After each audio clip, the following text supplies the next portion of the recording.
It's hour two of Budweiser's weekday sports beat, and that can mean only one thing. Are you ready for rapid fire, Jesse? Let's fire away. All right, here we go. Jesse's coming out of his coma over there as he gets into things. We got a lot of stuff that we're going to get to. Do you want to start with the two back stuff? I think that's a good place to start. All right, let's do it then. So we saw both 20 and 21 personnel packages when we were at Notre Dame practices last week. Irish backs Jeremiyah Love and Jadarian Price and their position coach, Seider, fielded questions about that when they had their chance to speak to the media. I get real excited because, hey, when I'm in an open space, I feel like I can do a lot of good for the team. I could be in the backfield too, but whenever I get outside and, get to line up at receiver, it's just like a different type of feeling. I just feel more free, and feel like I am able to do more. Like it's one-on-one. It's me against you. And for the most part, I believe I'm going to win those every single time. I mean, Coach Denbrock's given us a lot of plays every day. It's been challenging, but pretty fun. We've been asking for this back when Coach McCullough was here, and Coach Denbrock finally has, listened to us. So we'll have a lot in store this upcoming fall. Well, we're trying to figure out what Notre Dame going to look like this year on offense. If that's one of our best group, then how can we get some of the better players on the field that's in that room? But also, it's a great matchup. Like, my experience in that set, even my days back at West Virginia, it's a problem for defense. How did you fend it? Do you play a nickel defense? You play a base defense, and you keep three linebackers on? If you do, now we motion a guy out, we got advantage. So it's all about what's going to give us an advantage to win. All right, so that was Seider, the new running backs coach, who, of course, came over from Penn State at the end. Jeremiyah Love was the first to speak. Jadarian Price was the second to speak. Jesse, do you think there's a greater chance that we actually see more two-back personnel this year, or is it all just an early smokescreen to get us talking about it? No, this is you should feel excited about this. I think that this is going to lead to more chances of two-back sets. The fact that they're already doing install the first week of camp shows me that it's something that is on the priority list. And the thing is even if you're not going to use it, you still have to install it, right? Because it might be situationally where you think, okay, per this matchup, we like maybe two backs here, but you're not installing two backs in the middle of the season, right? So yes, there are every kind of package or base package is going to get, installed during camp. How much they use it is going to be a different story. Uh-huh. But I think the part that really stuck out to me is when Jadarian Price said, hey, we approached Denbrock and said we want to run more of this and got good feedback from it. So to me, that should be a positive sign. And then like what Seider was saying at the end, like that is such an advantage when you have two backs who could legitimately be a home run threat at the same time on the field at the same given play. And so it really puts a lot of strain on the defense because of, like you said, what kind of defense are they going to come out? Are they going to come out in a nickel and take a linebacker off? Are they going to, provide an extra linebacker? So now we're going to motion out probably Jeremiyah Love, keep Price in the backfield and get a one-on-one matchup because they're staying with four linebackers in the box? Or does that mean Jeremiyah Love now gets matched up with one of those linebackers and probably would win that battle, every day of the week? So there's just probablys, I don't think, to that. Right. And so there's just a lot of stress that you can put on a defense with two backs. And so the fact that they're exploring this early, that Denbrock took the feedback, and of course, Riley Leonard isn't there anymore. He was basically a two-back at any given play last season with his ability to run the ball, but that's no longer the case with CJ Carr. So how do you get to more, what I would say, traditional two-backs? You put Love and Price on the field at the same time. That is absolutely right. And because of like all the things that everything that you said, just inject it.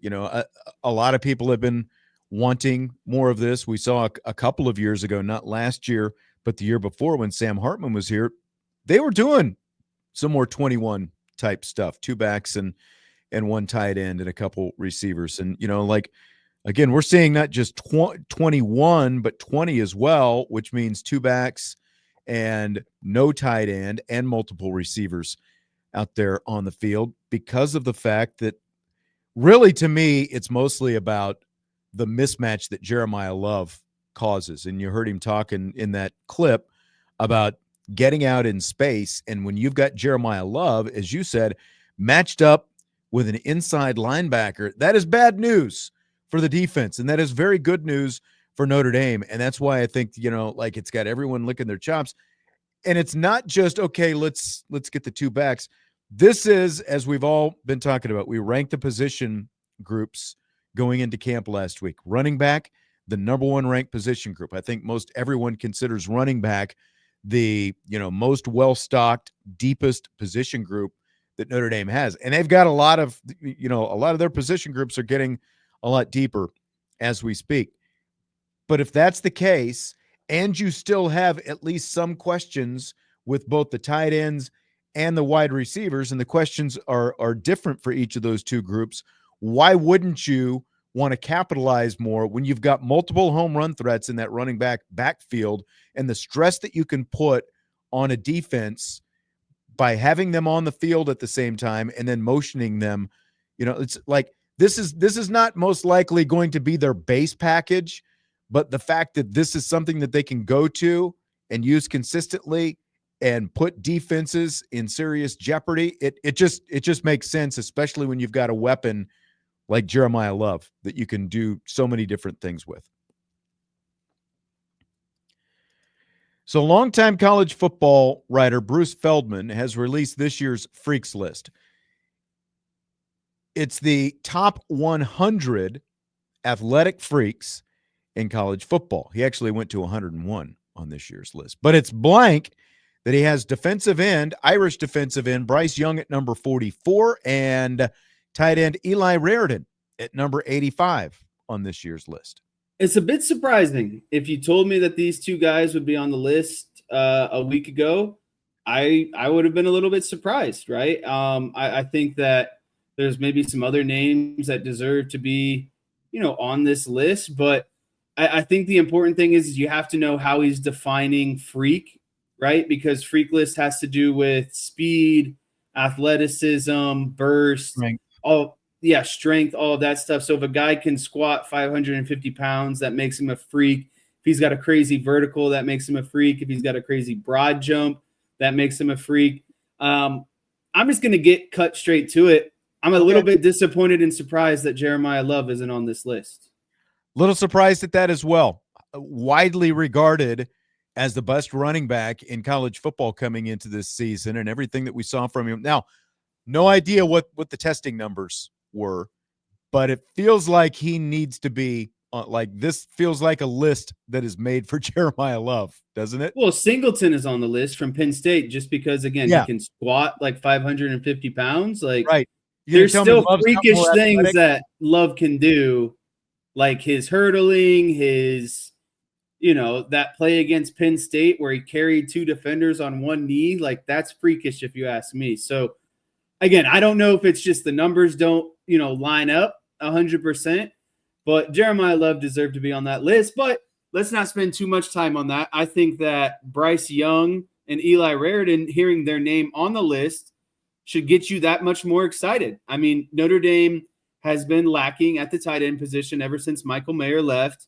We've heard Eli Raridon has had a really good spring and good start to the fall. So is he the next guy in line to be the next great tight end to come out of Notre Dame? All the signs right now are pointing to yes.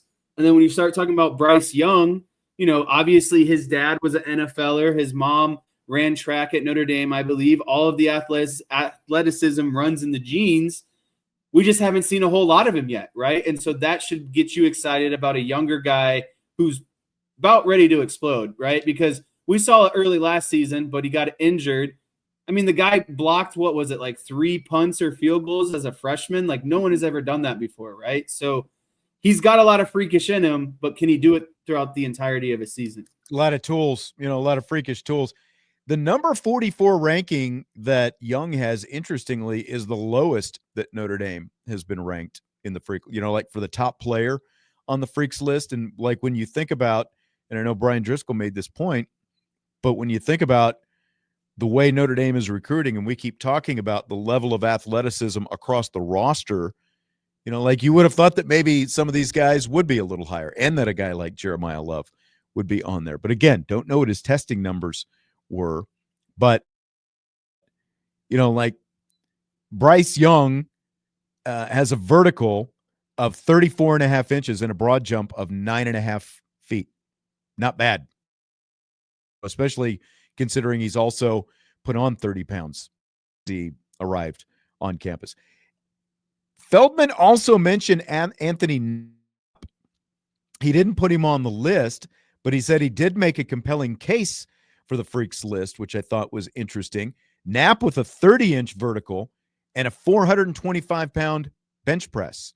I think that says something for a guy who, again, like one of the things that I was looking for from Knapp is more strength, and the fact that he's benching 425 pounds and like you can, like he doesn't just look like all of a sudden he's a, like he hasn't transformed himself like Eli Raridon, for example, since Raridon has been on campus. But Raridon's obviously been around a little bit longer. But over the course of one, like you can tell that Anthony Knapp is stronger. So like a guy, just outside the list didn't quite make it in Anthony Knapp. I think that that's a really good sign that Feldman mentioned him. And then he does mention Eli Raridon, a 350-pound bench press, a 335-pound power clean, and he squats 535 pounds. And that's pretty impressive considering the long frame that Eli Raridon has. Yeah, those are some crazy testing numbers. I'm not going to lie. Yeah. Yeah. Also interesting, though, that Will Pauling and Malachi Fields, who, of course, played for Wisconsin and Virginia last year and who are now receivers for Notre Dame, they were both in the top 70 in Feldman's Freaks list last year, not on the list this year, which is kind of odd to just completely fall off the list. Well, and Malachi Fields is on a lot of big boards for this upcoming draft. So it's like, right. what has really changed between now and then? So it's just, I don't know. So I guess let's spin this question a little bit. Who would be on your, like, let's take away the biasy and not, let's just not name names to name names here, but who would be on your, who would you add to this freak list, I guess? I mean, Love is the most obvious one. I think KVA belongs on that list too. Yeah. Again, not knowing, it's not like Notre Dame, does a combine, a public combine every year and releases the numbers, so it's like, until they go to the NFL draft combine, we don't know what most of these guys are going to do in terms of their vertical and their broad and, how much they bench or any of that different kind of stuff. It would be fun, if we knew some of these numbers. Facilitate wants to know why you think KVA should be on it. Just because he's such an athletic guy?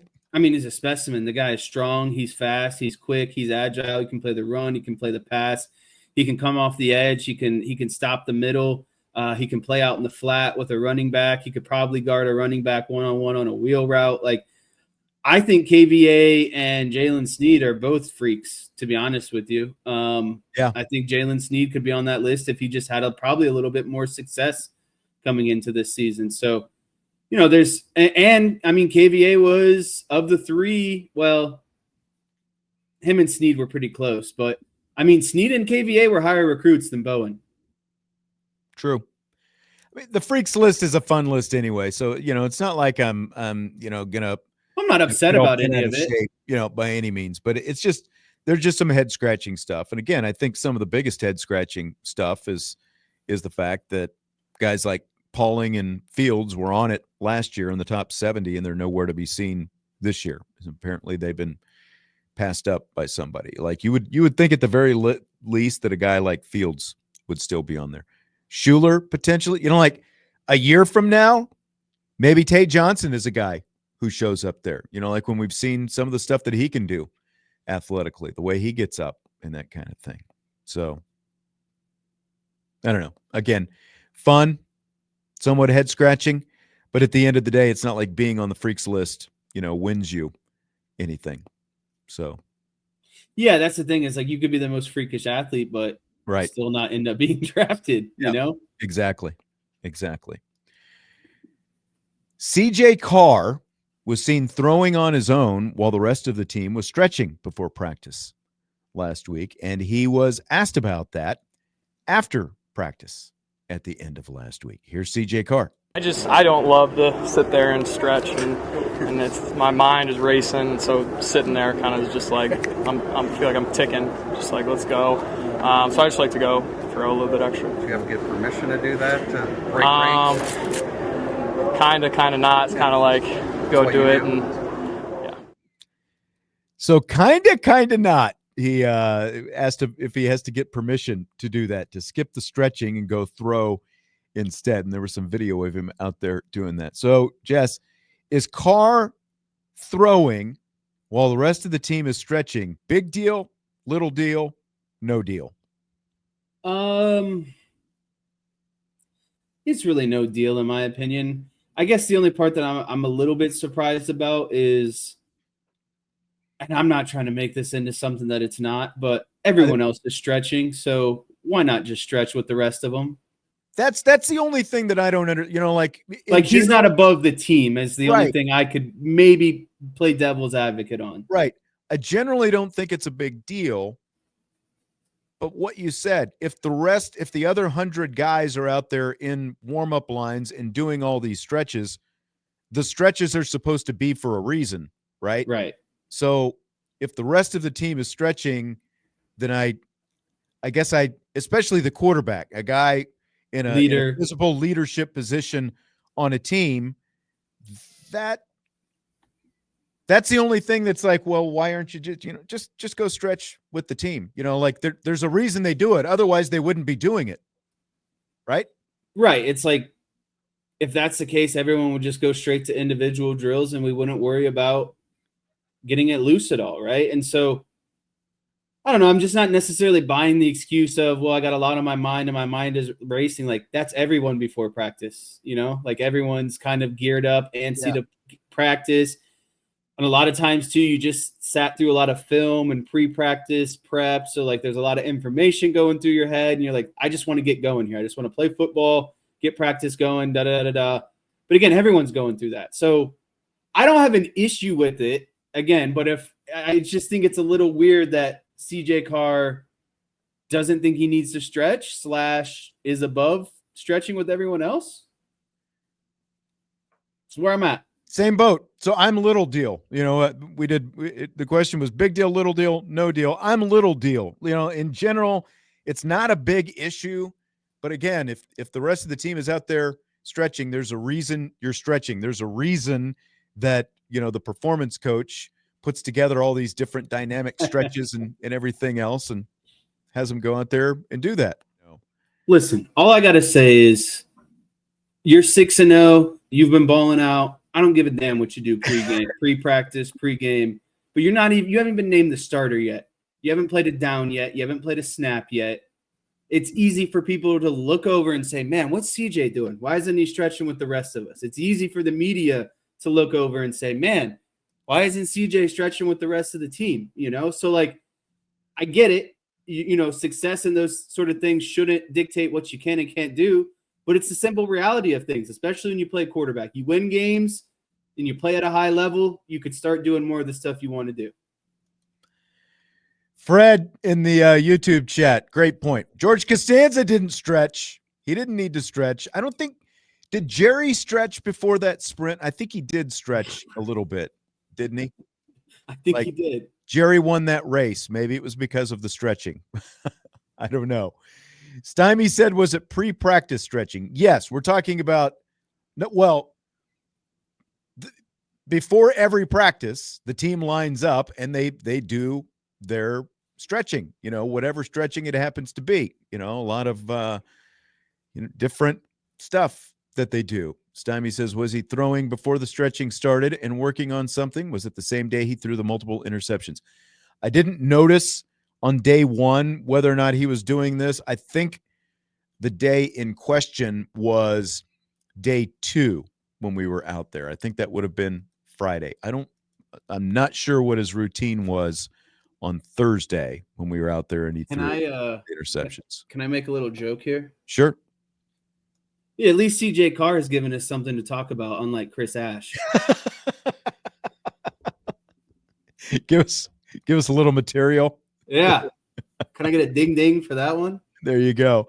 I wish I was a domer, says in the YouTube chat. Did Carr do this last year? I doubt it. I would be certain you were right. I doubt as a freshman he was skipping pre-practice stretching. But now that he's competing for the quarterback job, it's like, oh, I've got other things to do. I'll go out here and I'll get my blood flowing that way. Yeah, Fred says Chris Ash might have been stretching. I'll tell you something beyond whether or not CJ Carr is doing warm-ups or throwing before practice or whatever else. Something the collective Irish fans today, I won't say everyone, but some people went a little bit nuts when the preseason coaches poll came out. Have you seen the preseason coaches poll that came out today? I think I glanced at it. Notre Dame was at 5, right? Yeah. Texas is number 1. Defending national champion Ohio State is number 2. Penn State number 3. Georgia number 4. Notre Dame 5. Followed by Clemson, Oregon, Alabama, LSU, Miami at number 10. So you got a top 10 matchup in the coaches poll with Notre Dame and Miami. That's staged. Come on. Arizona State. You're telling me Miami's better than Arizona State? Get out of here. So many are, yeah, I agree. Many are mad that some of these teams are ahead of Notre Dame. Like Ohio State's replacing a quarterback. They're number 2. People really burnt up about Penn State coming in at number 3. M. Moore in the YouTube chat says, why does the first-year starter only seem to impact Notre Dame in the rankings, per the experts, and not Texas, Ohio State, Alabama, Michigan, etc.? Don says, what is driving the fan base crazy is the ranking of Penn State and Texas. Look, I told you that the preseason polls were predominantly going to be driven by who's got the returning quarterbacks. And whether you love Drew Aller or not, I'm actually surprised that Penn State is number 3 and not number 1 because of, I agree. They have the most returners and the most experienced returning quarterback. Yeah, exactly. Texas obviously has a guy in Arch Manning who a lot of people love. And even though technically, this is going to, he won't be a first-time starter. He has played before. He has taken the field before. And Texas has a really talented roster of their own. So I don't know. What do you think? Is Notre Dame being disrespected in all of this? No, and I don't think anyone should give a rat's about it, to be honest with you. I'm sorry if this is eating into the next question. I think you set this question here purposely because you know how I feel about it. Let me ask it, since you're going to get into it, because Adam Rittenberg from ESPN did an informal poll of coaches like around media days, and the coaches say that they think that the preseason polls should be eliminated because they carry too much meaning, and teams are either undervalued or overvalued based on where they start off in the preseason polls. So are you in or out on that? It's a shame you even had to ask me, am I in or out? You should know my answer. I'm 100% in on this. What these polls are used for is to create fake matchups early in the season, aka giving Miami a 10 ranking and saying it's a top 10 matchup to start the season. And honestly, it's not fair to a lot of teams because, one, you get overhyped and then everyone crushes you when you don't live up to expectations, or 2, you're undervalued and you continuously have to prove your point the entire season, all because you got ranked behind someone in a preseason poll. So my thought process is there should be no polls until the first month of football is over. The first poll of football should come out the first week of October, when there's actual footage, data, hard concrete evidence of what these teams are and aren't, and then we should start formulating opinions. But, it's overblown. And to kind of get back to M. Moore's question, I kind of want to hit 2 birds with 2 stones here. Why does every first-year starter only seem to impact Notre Dame in the rankings? Well, you kind of have to look at this objectively. Texas's roster was loaded last year, and they have arguably the number 1 quarterback in the country. Right. Recruit that hasn't played yet. Well, he's played. He just hasn't been the guy. A full yet. starter. Yeah. Ohio State coming off of a national championship. You know what they have that any quarterback can throw to? The number one wide receiver in the country. Receiver in the country, and they've recruited well forever. They've got a stacked roster of right. They always reload. Alabama, same situation. They're reloading. They're continuously one of the best rosters year in and year out.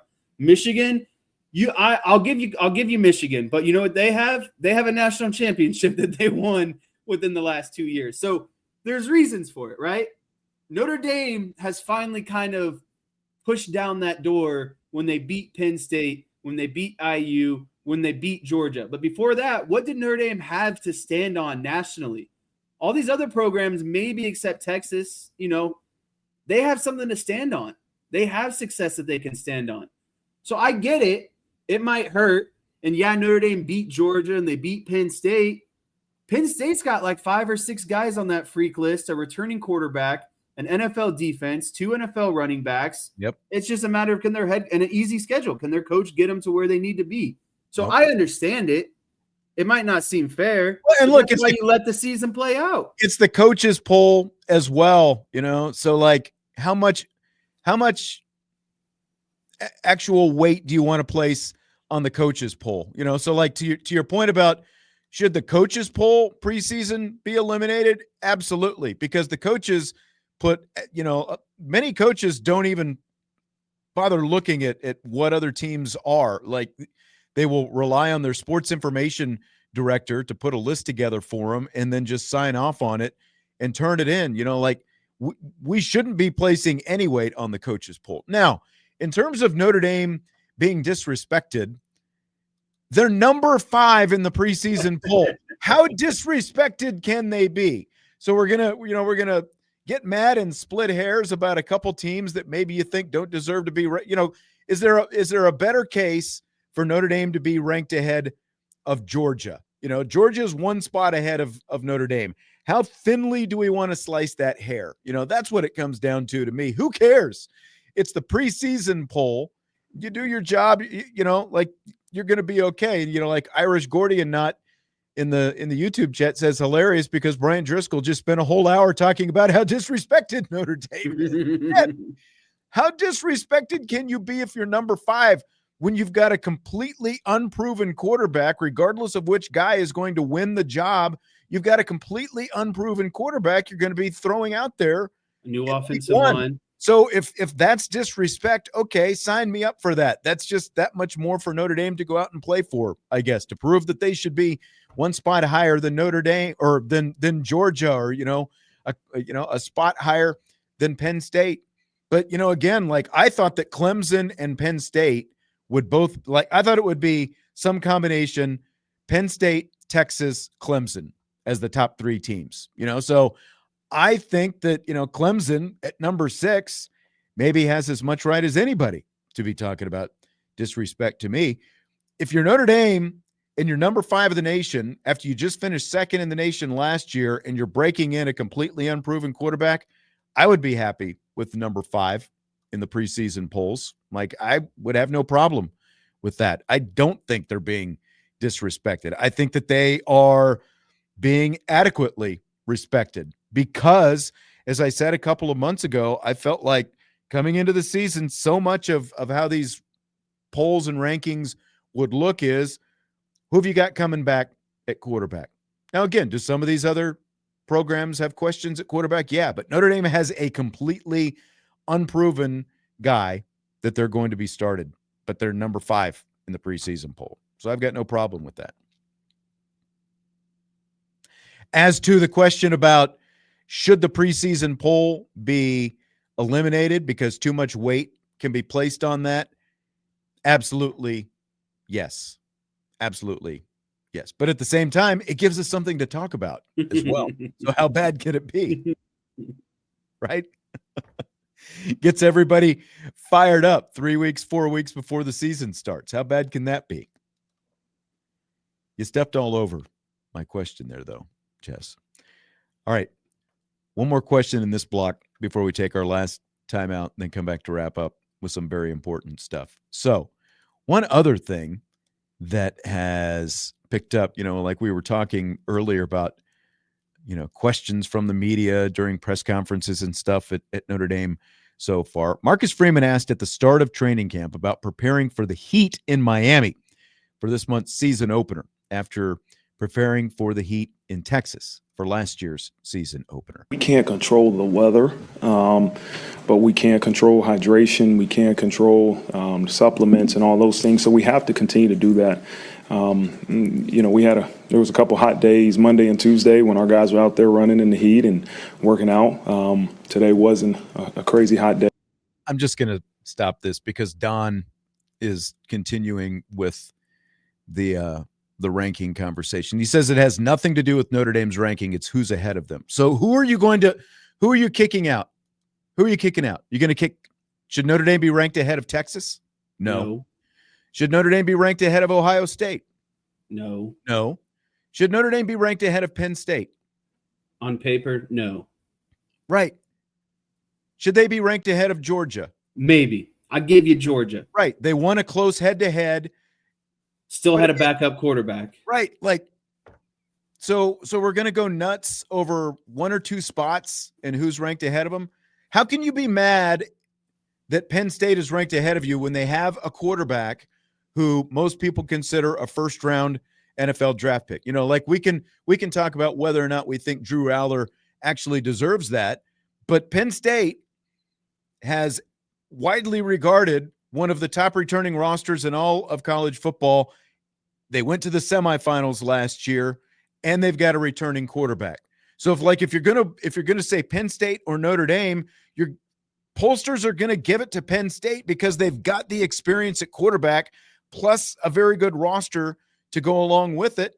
Notre Dame has a big question to answer at quarterback. We all think that the quarterback is going to be just fine, but you can't expect coaches and everyone else nationally to think the same thing when he's unproven. That's why I think Notre Dame is just fine being where they are at number 5. And if Georgia and Penn State are ahead of them, who cares? Do you have anything to add to that? No, I get why people are frustrated because Notre Dame just beat Penn State, but there was a lot of turnover. Penn State also has 2 NFL running backs. They have NFL players littered all over their defense. They have a quarterback who's played in a lot of games compared to CJ Carr, who has played 0 games. They play an easier schedule. It's I don't think you should get bent out of shape about a preseason ranking when you're in the top 5. It'll all work out. Right. And that's what it comes down to. Where it is right now on August 4th is going to look a lot different by the time the end of November rolls around. Again, I think people are just mad because they want to be mad and they want to play the disrespect card when it comes to Notre Dame. We're talking about 1 or 2 ranking spots and a couple. You can make cases for any of these teams. You've got the defending national champion in front of them.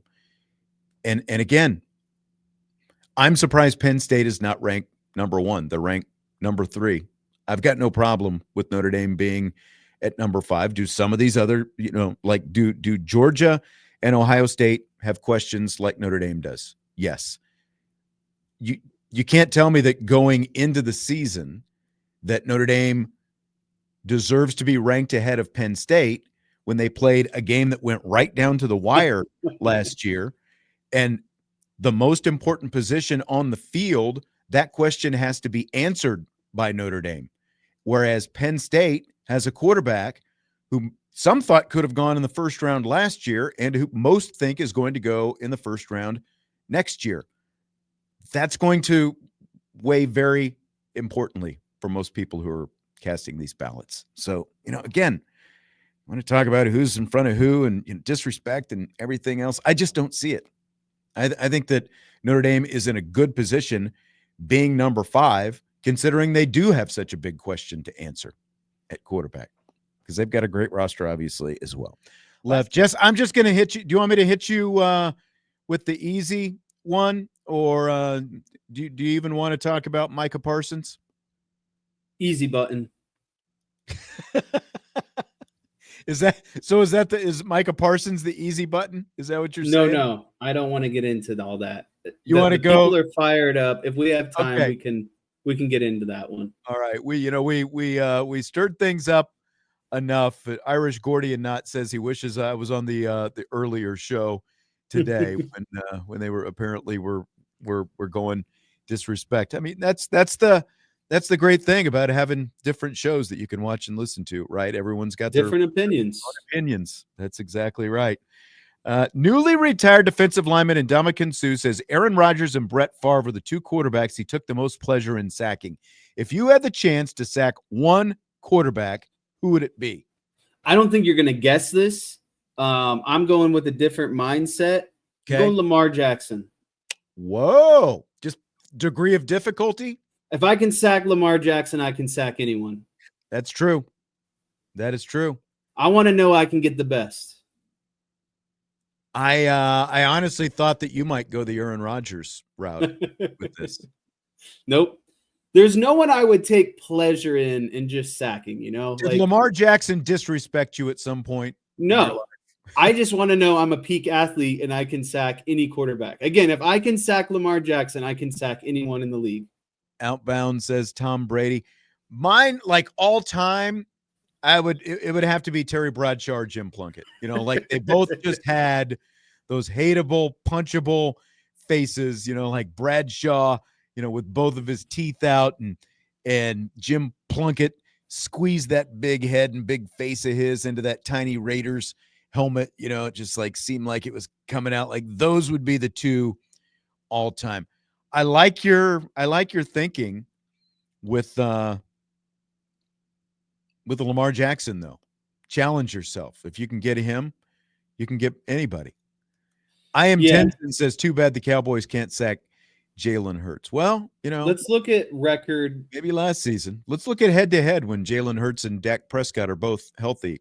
Dak has the winning record in that situation. A lot of people conveniently forget that. I'm a big Cam Newton fan. I love what he's saying about Jalen Hurts. What's he said about Hurts? He's not a top 10 quarterback. A lot of coaches and executives agree. Ball Unanimously. Well, that poll that ESPN did of the coaches and executives, everyone that voted in that, NFL coaches and executives, had Herbert ranked ahead of Jalen Hurts unanimously. Oh, 100%. He's 1,000. Okay, not going to get exaggerated. He's much more talented than Jalen Hurts at the quarterback position. Yeah. Winning matters, but not all wins are because of your quarterback. I am Tenzin wants to know who won the most recent Super Bowl. Again, I go back. Brad Johnson won a Super Bowl. There have been plenty. Jeff Hostetler won a Super Bowl. Trent Dilfer won a Super Bowl. We're going to have to wrap it up with that. Thanks for all the spirited interaction today. We'll talk to you tomorrow. Budweiser's Weekday Sports Week with IrishBreakdown.com.